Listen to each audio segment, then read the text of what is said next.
Air pollution in Pakistan's second biggest city, Lahore, has worsened, with an official calling it a record high for the smog-choked city.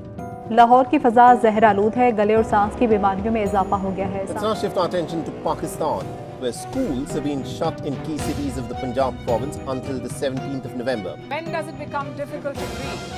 According to the Air Quality Index, when the digits hit 300, an AQI of 300 is hazardous.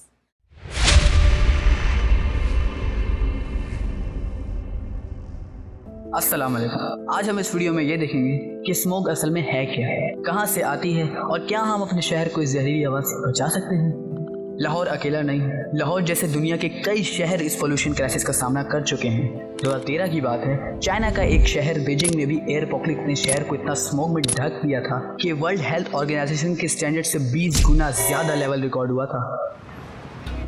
Do not adjust your set. These are the latest pictures from the Chinese city of Harbin after being shut down by smog on Monday. The World Health Organization recommends daily levels of particulate matter with a diameter of 2.5 micrometers to be no more than 20. इसी तरह Los Angeles ने 1970s में इसी smoke crisis को face किया था कि बात यहाँ तक आ गई थी कि लोग मास्क पहने बगैर सरवाइव नहीं कर पा रहे थे। USC's campus in 1955. The air pollution was so thick you could almost cut it with a knife. The most ozone-laden in the world, one solution offered by the scientists was to find out which materials reacted with the sun to form ozone and to filter them out before they reached the open air. Motorcycle police tried masks while the city launched its biggest, most desperate smog investigation. और यही हाल new Delhi का भी है। दिवाली के बाद air quality इतनी खराब हो जाती है कि स्कूल्स और ऑफिसेज बंद करने पड़ जाते हैं। लेकिन अब बात लाहौर की है, जिसका AQI लेवल हर साल बढ़ता जा रहा है। नजर आ रहा है, पोल्यूशन है। पहले मैं अपने बच्चों के साथ रहता था, लेकिन अब उनको मैंने मना कर दिया है।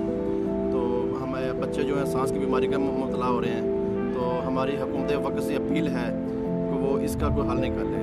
यहाँ बहुत आबादी है, साथ साथ इधर मिलें लगी हुई हैं, छोटी छोटी इंडस्ट्री लगी हुई लोगों की। तो या तो इनको कहीं और शिफ्ट कर दें, उनको कोई सरमाया दें, या उनका कोई इनको जदीद टेक्नोलॉजी ला के दें। और आपको बताना चलूँ कि लाहौर की जियोग्राफिकल लोकेशन कुछ इस तरह की है कि वेल्थ इस पोल्यूशन को ही बढ़ा देती है। सर्दियों में हवा ग्राउंड लेवल में जमा हो जाती है और ग्राउंड में ट्रैप हो जाती है। यही इन्वर्जन लेयर स्मोक की असली वजह है जो सर्दियों में फैली रहती है। काफ़ी लोग क्रॉप बर्निंग को स्मोक की असल वजह समझते हैं, लेकिन असल बात तो यह है कि क्रॉप बर्निंग सिर्फ और सिर्फ 20% अपना हिस्सा मिलाती है स्मोक में। अब सिर्फ ज्योग्राफिकल या एग्रीकल्चर मसले नहीं, बल्कि पॉलिटिकल फैक्टर्स भी हैं जो इस प्रॉब्लम को बढ़ा देते हैं। हुकूमत ने कुछ पॉलिसीज़ बनाई हैं कि किसान क्रॉप बर्निंग ना करें और उन्हें सब्सिडीज़ भी दी हैं, लेकिन ये पॉलिसीज़ ग्राउंड में पूरी तरह से इम्प्लीमेंट नहीं होती। सिर्फ पाकिस्तान ही नहीं, बल्कि इंडिया में भी यही हालत है, जहाँ से ये पॉल्यूटेंट लाहौर की तरफ आते हैं। बॉर्डर के दोनों तरफ पॉलिटिकल टेंशंस की वजह से कंट्रीज़ का कोलैबोरेट करना मुश्किल हो जाता है और ये प्रॉब्लम का सलूशन निकालते ही नहीं। अच्छा बस बाहरों आया तो घर घबराहट जी महसूस हुई है। लगता जिहड़ा अजकल मौसम चलिया है स्मोक का, तो बस उवें ही इन्हूं चक्कर आने लग पे। तेन फटाफट असीं हॉस्पिटल लैके आए हैं इत्थे, तो डॉक्टर साहब ने चैक किया तो उन्होंने कहा भी